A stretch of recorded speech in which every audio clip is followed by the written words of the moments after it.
Halo teman-teman, bertemu lagi dengan saya dalam pelajaran matematika diskrit.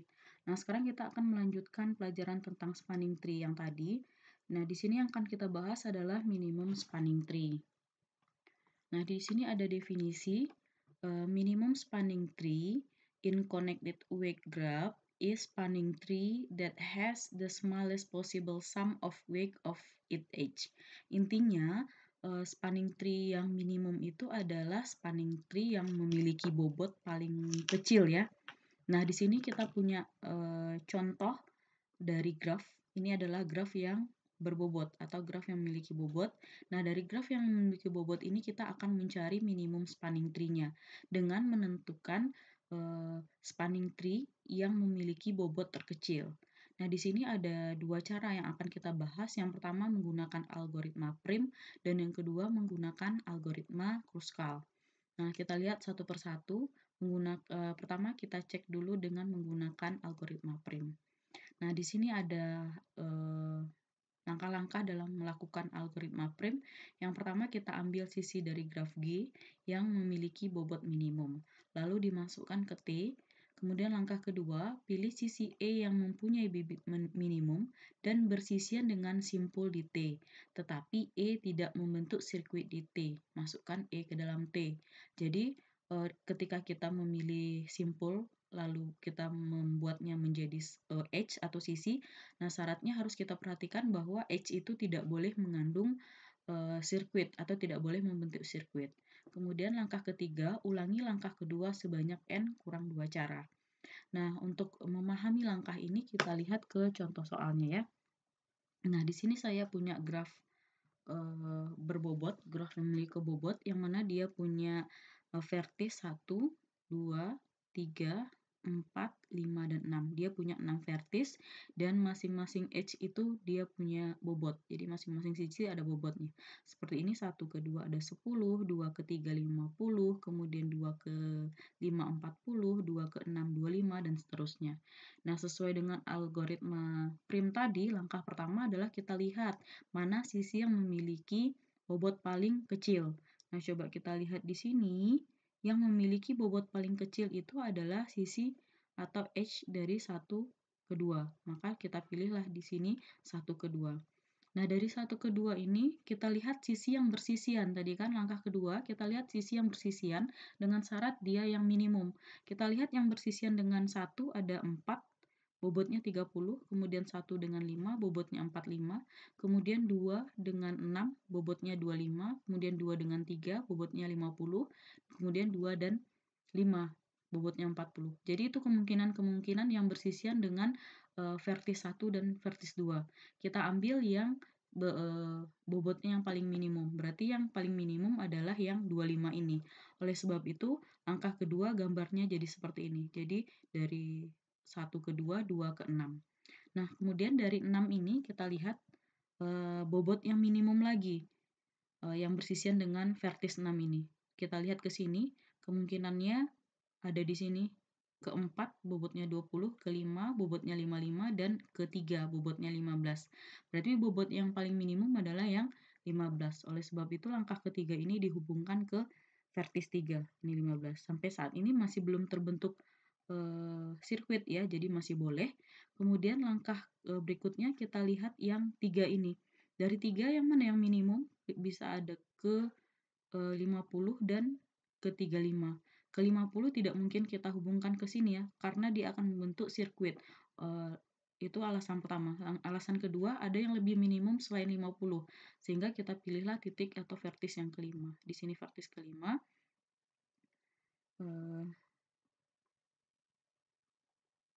Kemudian ya berarti ini dihubungkan, ini lupa dibuat garisnya, berarti ini dihubungkan garis kelima. Kemudian yang belum tersambung itu adalah vertis, hanya satu vertis lagi, yaitu vertis keempat. Ini dia.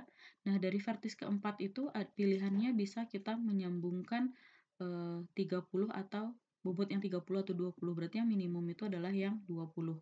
Sehingga dijadinya seperti ini. Nah, ini langkah-langkah yang dilakukan dalam algoritma prim. Tadi dibilang bahwa langkah ketiga itu ulangi langkah kedua sebanyak n kurang 2 cara. N kita adalah 6 ya, vertisnya 6 kurang 2 berarti 4. Berarti setelah langkah pertama kita melakukan 4 langkah. Berarti ini 1, 2, 3, 4. Sudah pas, berarti sudah cocok kita berhenti di langkah ini. Dan semua titik juga sudah terhubung atau semua vertis sudah terhubung. Maka algoritma prim ini bisa menentukan pohon merentang yang paling minimum. Maka hasilnya adalah yang ini. Oke, kita lanjut ke algoritma kedua, yaitu algoritma Kruskal.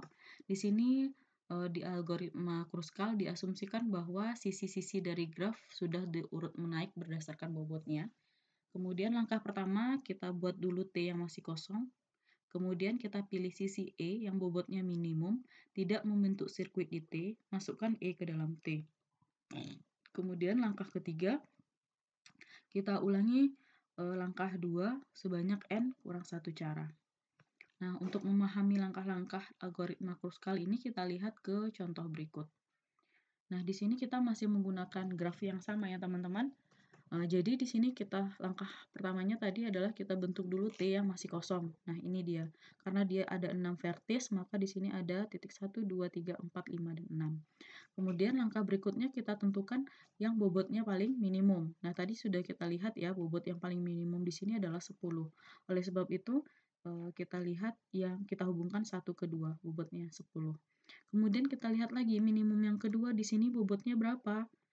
Nah, di sini kita ketemu ada 15, yang mana 15 itu menghubungkan titik 3 ke 6. Oleh sebab itu, di sini dihubungkan 3 ke 6. Kemudian, dari setelah 15 yang minimum yang mana lagi? Berarti yang bobotnya 20, yaitu menghubungkan dari 6 ke 4. Oleh sebab itu, dari sini, dari 3 ke 6 dihubungkan ke 4 seperti ini. Kemudian dari 20 yang minimum lagi adalah 25, berarti ini dia. Oleh sebab itu, garis ini yang dihubungkan. Masih boleh ya, karena masih belum ada membentuk sirkuit. Kemudian, yang minimum berikutnya berapa? Setelah 25 adalah yang 30. Nah, ini pasti 30 kan? Kalau 30 itu menghubungkan 1 dengan 4 dengan 1. Kalau 1 dengan 4 atau 4 dengan 1 ini dihubungkan, maka dia akan membentuk sirkuit. Oleh sebab itu, saat bobotnya 30, di sini ditolak. Artinya, tidak bisa kita pakai yang menghubungkan 1 dengan 4. Kemudian kita lihat lagi, karena dia ditolak, kita lihat bobot minimum yang lainnya. Setelah 30 ada 35. Ya, ini 35. Mana 35 itu menghubungkan 3 dengan 5. Di sini 3 dan 5. Di sini tidak membentuk sirkuit. Sehingga ini bisa kita pilih. Nah, kita lihat di sini berarti semua vertis di sini sudah terhubung ya. 1, 2, 3, 4, 5, 6. Semua vertis di sini sudah terhubung dan tidak membentuk sirkuit. Oleh sebab itu kita sudah bisa berhenti di sini sesuai dengan langkah ketiga tadi diulangi sebanyak N kurang 1 cara. Artinya N-nya ada 5, 6 kurang 1 berarti ada 5. Setelah langkah pertama dilakukan berarti kita melakukan 5 langkah, yaitu 1, 2, 3, 4, 5. Sehingga memang sudah tepat kita berhenti di langkah ini. Sehingga inilah algoritma Kruskal, inilah spanning minimum tree yang dihasilkan dari algoritma Kruskal.